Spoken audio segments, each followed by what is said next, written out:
ஒரு சீரீஸ் மாதிரி போடலான்னு இருக்கேன். 10 நாள் 10 இயற்கை உரம் தான் போட போகிறோம். ஸோ கண்டிப்பாக ஃபாலோ பண்ணி வச்சுக்கோங்க. இன்றைக்கி ஃபஸ்ட்டு டே 3G கரைசல் எப்படி பண்ணுறதுன்னு தான் பார்க்க போகிறோம். 3Gனாலே உங்களுக்கு தெரிஞ்சிருக்கும். 3G ginger, green chilli, garlic, அதாவது இஞ்சி, பூண்டு, பச்சை மிளகாய், இது மூணையும் வச்சு தான் நம்ம பண்ண போகிறோம். மூணையுமே ஈக்குவல் குவான்டிட்டியில் எடுத்துக்கணும். 1/2 கிலோ எடுக்கிறீங்கன்னா 1/2 கிலோ, 1/4 கிலோ எடுக்கிறீங்கன்னா 1/4 கிலோ, மூணையுமே ஒரே குவான்டிட்டியில் எடுத்து தண்ணியெல்லாம் எதுவுமே ஆட் பண்ணாமல் இதை வந்து நல்லா அரைச்சி அதோட லிக்விட் மட்டும் தனியாக நல்லா கிளாத் வச்சு ஸ்க்வீஸ் பண்ணி எடுத்துக்கணும். ஸோ இது எதுக்காக அப்படின்னு பார்த்தீங்கன்னா, நம்ம வந்து பூச்சி ஏதாவது வருது அப்படின்னா அதை வந்து முன்னாடியே ப்ரிவென்ட் பண்ணுறதுக்காக, இல்லை லைட்டாக இருக்கப்போ இதை அடிச்சிங்கனாலும் அந்த பூச்சியெல்லாம் இறந்துடும். ஃபுல்லாக வந்ததுக்கப்புறம் நம்ம இது யூஸ் பண்ண முடியாது. இது வந்து மாவு பூச்சி, இலை சுருட்டுற பூச்சி, இலை சாப்பிட்ற பூச்சியெல்லாம் இருக்கும். ஸோ எல்லா விதமான செடிக்கும் நம்ம இதை யூஸ் பண்ணிக்கலாம். பூச்செடி, பழச்செடி, தென்னை மரம், இல்லை வாழை மரம் வச்சுருக்கீங்கனாலும் இது வந்து நம்ம யூஸ் பண்ணலாம். 1 லிட்டர் லிக்விடுக்கு வந்துட்டு 10 லிட்டர் தண்ணி நம்ம ஆட் பண்ணிக்கணும் இதை. ஸோ இது வந்து இப்படி தான் ரெடி பண்ணணும். ஃபுல்லாக ஸ்க்வீஸ் பண்ணி மூணோட லிக்விடையும் வந்து நீங்கள் ஒட்டுக்க எடுத்துக்கலாம். அந்த ஸ்க்வீஸ் பண்ணுற அந்த சக்கை இருக்குல்ல பார்த்தீங்களா, அந்த சக்கையை வந்து தனியாக ஒரு டப்பாவில் போட்டு வச்சு அதையுமே கூட நம்ம யூஸ் பண்ணிக்கலாம். இந்த மாதிரி பண்ணுறப்ப வந்து ரொம்ப எஃபெக்டிவாக இருக்கும். 10 நாள் 10 இயற்கை உரம் சீரீஸில் இன்றைக்கி டே 2. இன்றைக்கி மீன் அமிலம் தான் ப்ரிப்பேர் பண்ண போகிறோம். இதுக்காக லோக்கல் ஷாப்லலாம் போயிட்டு ஒரு 40 கிலோ மீன் வேஸ்ட் வந்து வாங்கிட்டு வந்தாச்சு. ஸோ மீன் வேஸ்ட் வந்துட்டு கொஞ்சம் போட்டுட்டு 40 கிலோ நாட்டு சக்கரையும் நம்ம அதை ஆட் பண்ணணும். ஸோ ஒரு லேயர் வந்து மீன் வேஸ்ட் போட்டு அதுக்கப்புறம் மறுபடியும் வந்து நாட்டு சக்கரை, மீன் வேஸ்ட்டு, நாட்டு சக்கரை, அந்த மாதிரி லேயர் பை லேயராக வந்து ஒரு 100 லிட்டர் பேரல் வழியாக வந்து போட்டாச்சு. இதில் வந்து ஒரு 10 லிட்டர் சாணப்பாசி கரைசல் எங்ககிட்ட இருந்தது, அதை வந்து ஆட் பண்ணியாச்சு. அதுக்கப்புறம் ஒரு 4 சீப்பு வாழைப்பழம், அது எந்த வாழைப்பழம்னாலும் நீங்கள் ஆட் பண்ணிக்கலாம். இது வேண்டானாலும் நீங்கள் ஸ்கிப் பண்ணிக்கலாம். அதையும் கட் பண்ணி அதில் போட்டு நல்லா மிக்ஸ் பண்ணி விட்டாச்சு. அதுக்கப்புறம் ஒரு 3 மீடியம் சைஸ் பப்பாளி பழம். இந்த வாழைப்பழமும் பப்பாளி பழமும் உங்களுக்கு வேணாம் அப்படின்னு நீங்கள் ஸ்கிப் பண்ணிக்கலாம். அதே மாதிரி தான் சாணப்பாசி கரைசலும். வெறும் நாட்டு சக்கரை, மீன் மட்டும் போட்டு நீங்கள் இது பண்ணிங்கனாலே உங்களுக்கு கரெக்டாக இருக்கும். உங்களுக்கு கிடைக்கிது அப்படின்னா இந்த கரும்பு ஜூஸ் வந்துட்டு ஒரு 10 லிட்டர் நாங்கள் ஆட் பண்ணியிருக்கோம். அதையும் நீங்கள் வாங்கி ஆட் பண்ணிக்கலாம். ஸோ இது எல்லாமே ஆட் பண்ணிவிட்டு டெய்லியும் காலையிலையும் சாயந்தரமும் வந்து நம்ம நல்லா மிக்ஸ் பண்ணி விடணும். மிக்ஸ் பண்ணோன்னா ஒரு 15 to 20 டேஸில் வந்து சூப்பராக இந்த மாதிரி ரெடி ஆயிரும். இது வந்து நான் 20th டே வந்து எடுத்தேன். ஸோ இந்த அளவுக்கு ரெடி ஆனதுக்கப்புறம் நம்ம செடிக்கு விட ஆரம்பிக்கலாம். 10 நாள் 10 இயற்கை உரம் சீரியஸில் இன்றைக்கி வந்து எருக்க கரைசல் தான் பார்க்க போகிறோம்.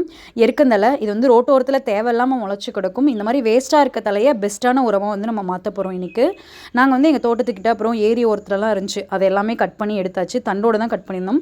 மிஷினில் விட்டு ரொம்ப குட்டி குட்டியாக கட் பண்ணியாச்சு.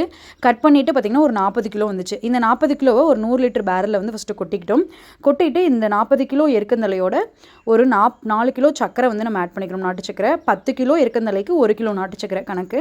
ஸோ இந்த 4 கிலோ நாட்டு சக்கரையும் இதில் கொட்டிட்டு இது வழியாக முங்குற அளவுக்கு தண்ணி மட்டும் ஊற்றி வச்சாச்சு. ஊற்றி வச்சு ஒரு 10 நாளில் வந்து நமக்கு இது சூப்பராக ரெடி ஆயிரும். இதை வந்து நம்ம எல்லா விதமான செடிக்கும் கொடுக்கலாம். வேர் வழியாகவும் கொடுக்கலாம், இல்லை தெளிச்சும் விடலாம். நீங்கள் வந்து ஒரு 100 லிட்டர் பேரலில் தண்ணி எடுக்கிறீங்க அப்படின்னா இதுலேருந்து ஒரு 3 to 5 லிட்டர் எடுத்து கலந்து டைலூட் பண்ணி நம்ம செடிக்கு கொடுக்க ஆரம்பிக்கலாம். இது வந்து ஒரு பெஸ்ட்டான உரம். 10 நாள் 10 இயற்கை உரம் சீரியஸில் இன்றைக்கி வந்து டே 4. இன்றைக்கி வந்து கற்றாழை கரைசல் தான் பார்க்க போகிறோம். நம்ம ரொம்ப நாளைக்கு முன்னாடி சின்னதாக எல்லா தென்னமரத்துக்கு பக்கத்துலையும் வந்துட்டு இந்த கத்தாழையை நட்டு வச்சுருந்தோம். அது நல்லாவே வளர்ந்து சூப்பராக ரெடி ஆகிடுச்சு. சரி, இதை வச்சே ஒரு கரைசல் வந்து மேக் பண்ணிடலாம் அப்படின்னு சொல்லிட்டு இன்றைக்கி அந்த கற்றாழையை வச்சு தான் வந்து ரெடி பண்ண போகிறோம். கத்தாழையை வந்து இந்த மாதிரி குட்டி குட்டியாக கட் பண்ணி நம்ம வந்து தண்ணி கேனில் வந்து போட்டாச்சு. ஒரு 3/4 கேனுக்கு வந்துட்டு இது போட்டுட்டு 1 கிலோ நாட்டு சக்கரை வந்து நம்ம இதில் ஆட் பண்ணிவிட்டு நம்மக்கிட்ட சாணப்பாசி கரைசல் வந்து இருந்தது. உங்ககிட்ட இல்லைன்னா நீங்கள் அதை ஸ்கிப் பண்ணிட்டு தண்ணி மட்டும் ஆட் பண்ணிக்கலாம். எங்ககிட்ட இருந்தனால நான் இது ஒரு 5 லிட்டர் வந்து ஆட் பண்ணிக்கிட்டேன். தண்ணி இது வந்து அந்த கத்தாழை முழுகிற அளவுக்கு வந்து நீங்கள் ஊற்றிட்டு நல்லா ஏர்டைட்டாக மிக்ஸ் பண்ணி விட்டுட்டு மூடி வச்சுருங்க. மூடி வச்சா ஒரு 15 to 20 டேஸில் வந்து நமக்கு இது ரெடி ஆயிரும். ரெடி ஆனதுக்கப்புறம் எல்லா விதமான செடிக்குமே இது கொடுக்கலாம். நோய் எதிர்ப்பு சக்தி வந்து அதிகமாகும் இது கொடுக்கறனால. இது வந்து இயற்கையான ஒரு வளர்ச்சி ஊக்கின்னு சொல்லுவாங்க. பூ பிஞ்சு இதெல்லாம் உதிருது அப்படின்னா இது வந்து கண்ட்ரோல் பண்ணும். 10 நாள் 10 இயற்கை உரம் சீரியஸில் இன்றைக்கி வந்து பார்த்திங்கன்னா டே 5. இன்றைக்கி புண்ணாக்கு கரைசல் தான் ரெடி பண்ண போகிறோம். இதுக்காக வந்து கடலை புண்ணாக்கு, தேங்காய் புண்ணாக்கு, புங்க புண்ணாக்கு, வேப்ப புண்ணாக்கு, எள்ளு புண்ணாக்கு, கொட்டமுத்து புண்ணாக்கு, இழுப்பு புண்ணாக்குன்னு சொல்லிட்டு 7 வகையான புண்ணாக்கு எடுத்திருக்கோம்.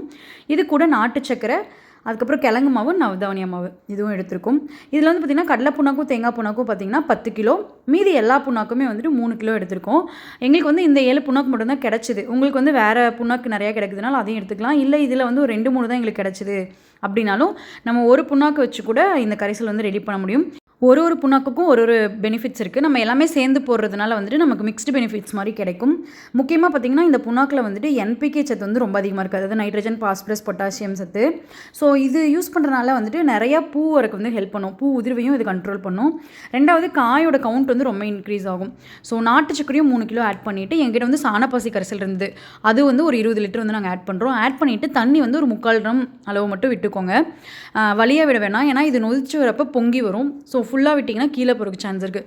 ஸோ ஒரு 3/4 ட்ரம் மட்டும் விட்டுட்டு டெய்லியும் ஒரு டைம் மட்டும் கிளறி விடுங்க. ஒரு 10 டேஸில் நமக்கு லிக்விட் ரெடி ஆயிரும். அதுக்கப்புறம் இதை தண்ணியில் மிக்ஸ் பண்ணி நம்ம காட்டு கொடுக்க ஆரம்பிச்சிக்கலாம். நெக்ஸ்ட் வீடியோவில் நெக்ஸ்ட் என்ன உரன்னு பார்க்கலாம். பாய்.